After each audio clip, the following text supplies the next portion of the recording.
Amigos assinantes da primeira edição, esse jornal moderno, enxuto, objetivo, chega primeiro até você as bancas já a partir de segunda-feira.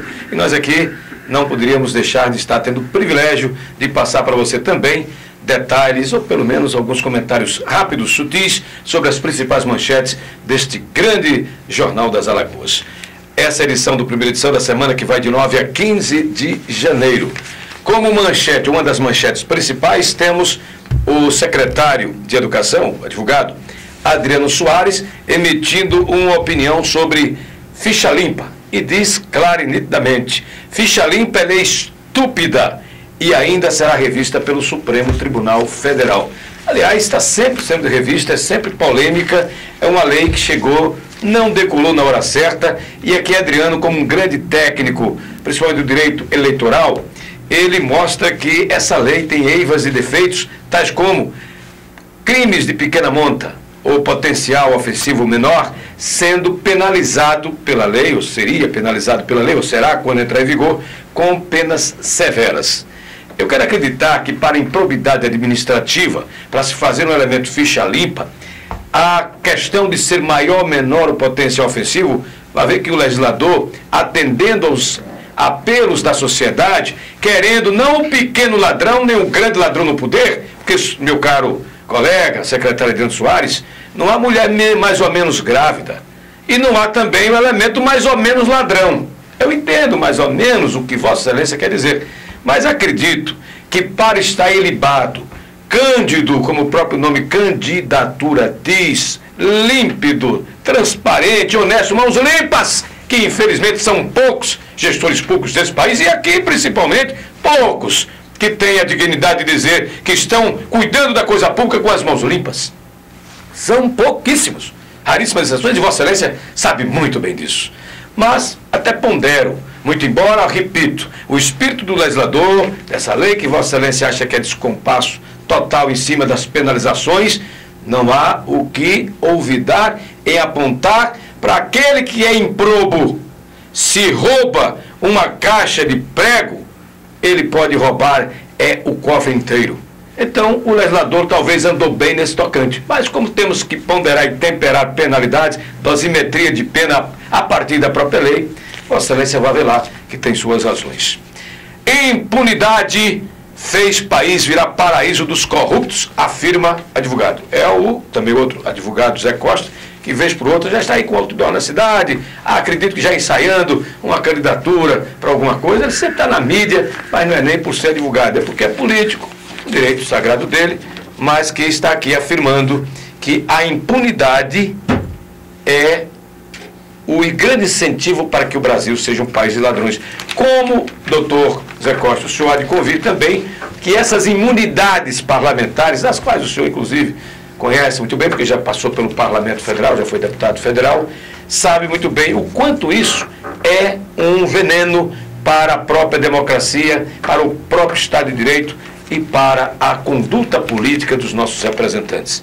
Infelizmente, muitos se candidatam simplesmente já olhando as barganhas e as contas bancárias e até as evasões de divisas desse país nos grandes paraísos fiscais. Mas Zé Costa também analisa a crise na cúpula do Judiciário, gerada por denúncias contra magistrados e ministro do Supremo Tribunal Federal. É aquela guerra que se combate nesse momento, que se imprime para fragilizar o Conselho Nacional de Justiça, que é, sem sombra de dúvidas, um grande marco para a probidade administrativa, para a ética e a moralidade no próprio Poder Judiciário, que está, por demais, sendo combatido. Para cada vereador, 17 assessores. Continua aí, foi aprovado as verbas para os vereadores, aumento de salário de vereadores. Tudo que é aumento de 2 tem sempre alguém que está de olho também sair ganhando. E há quem afirme aqui que é importante que o vereador ganhe bem para trabalhar melhor. Quanto mais vereador, melhor. Não é bem por aí. Tem muita gente que discorda plenamente disso. Porque, afinal de contas, se a gente colocar a produção do que se faz nos parlamentos, sem apontar diretamente para a Câmara dos Vereadores, fica muito aquém daquilo que seria a fiscalização do poder público, do executivo, das obras, da verdadeira aplicação do dinheiro público e tantas outras coisas que nós, enquanto homens e mulheres de imprensa, estamos sempre acompanhando os reclamos totais do nosso povo. Desde uma praça que se deixa para lá, uma obra inacabada, olha, uma gama de problemas na educação, na saúde, e o parlamento faz o quê? Reação do Tribunal de Justiça contra aquela gratificação dos deputados, diz aqui que depende também do Ministério Público Estadual. O Ministério Público Estadual faz seu papel e espera muito pelas decisões do Judiciário. Mas é bom que imprima mais, que cobre mais, e não fiquem apenas os nobres representando o Ministério Público, apenas na mídia, para dizer que estão trabalhando, mostrando serviço. Mas é preciso estar constantemente mostrando o que se pede, o que se exige do cumprimento da lei, e que, infelizmente, nem sempre o próprio parquê, o Ministério Público, é atendido. Plano para assassinar deputados abre debate. É outra coisa tumultuária, terrível, que deixa a sociedade mais uma vez atônita. A grande dúvida, o deputado Cícero Ferro, que seria o mentor dessas atrocidades, nega peremptoriamente ter qualquer participação. Mas não é isso que Maurício nem Dudu estão acreditando. Estão todos se blindando, querendo evitar o pior. Mas a Polícia Federal tem credibilidade e aponta. Tem provas? Não acredito que a polícia, sem provas, tenha feito tal declaração ou tal denúncia. Não é possível. Os prós e os contras dos empréstimos consignados.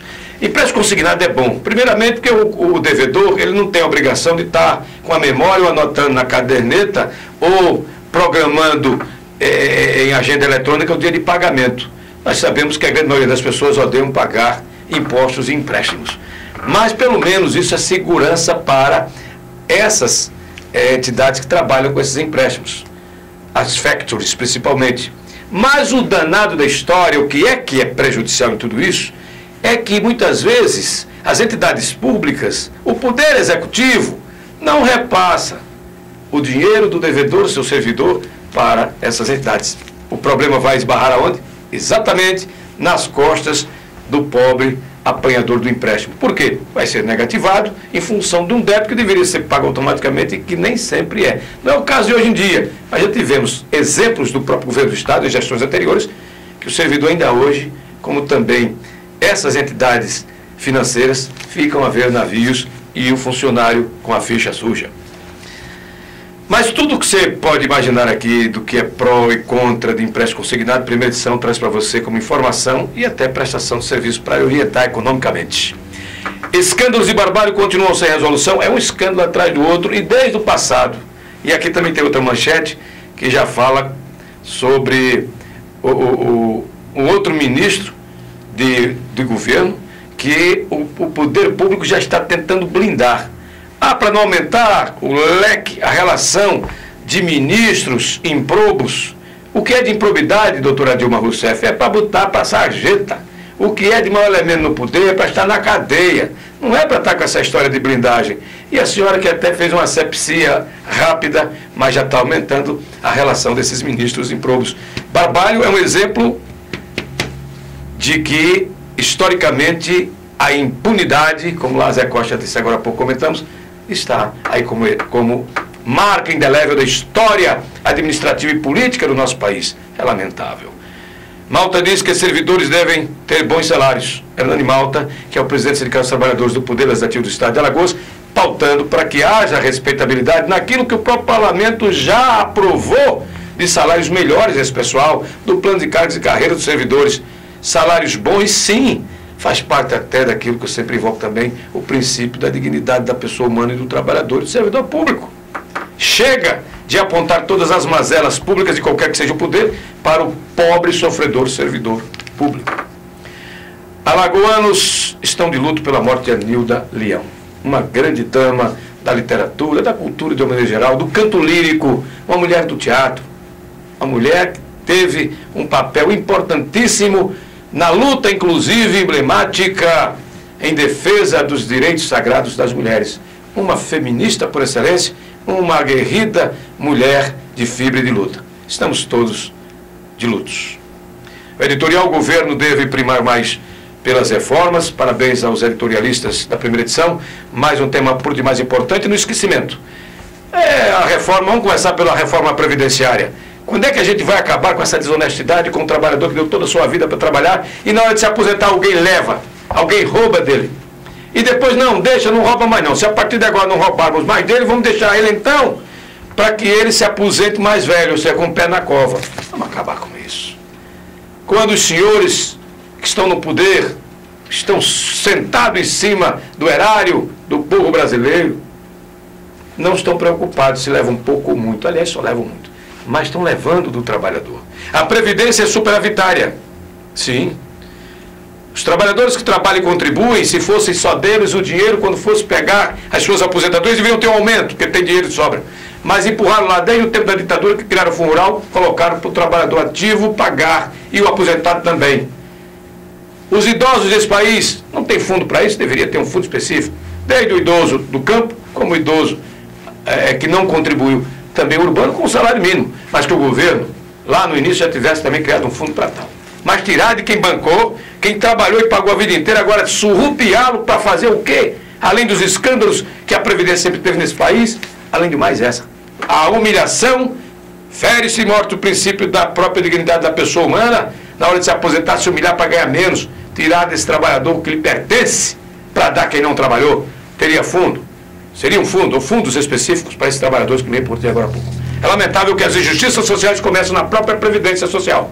E vamos ver se os senhores esquecem essa reforma de se acabar o fator previdenciário, que leva do trabalhador no mínimo 30%, de colocá-lo para trabalhar lá com até 65, 70 anos. Isso é uma vergonha. Alguns elementos estiveram no poder e se aposentaram com 40 anos de idade ou talvez menos. Ainda chamou o aposentado de vagabundo. Ninguém acerta a Mega Sena, permanece acumulada. E governo, como eu disse, quer blindar o ministro Fernando Bezerra. Se esse indivíduo e a sua trupe tem alguma coisa a ver com desmando, ô presidenta Dilma Rousseff, é hora de continuar a vassourada. Aliás, pega a vassoura, pega o escovão, pega o rodo, não fique apenas no espanador. Justiça começa em casa e maus elementos, os improbos do seu governo, se é que quer ter um governo limpo, transparente, ordeiro e honesto, bota para fora quem não presta. Primeira edição, chegando primeiro até você nas bancas, fique bem informado e fique acessando também esse grande portal de notícia. Primeira edição web é o site, nós estamos com o nosso blog falando de turismo. Gente, fique conosco, leia sempre e até breve.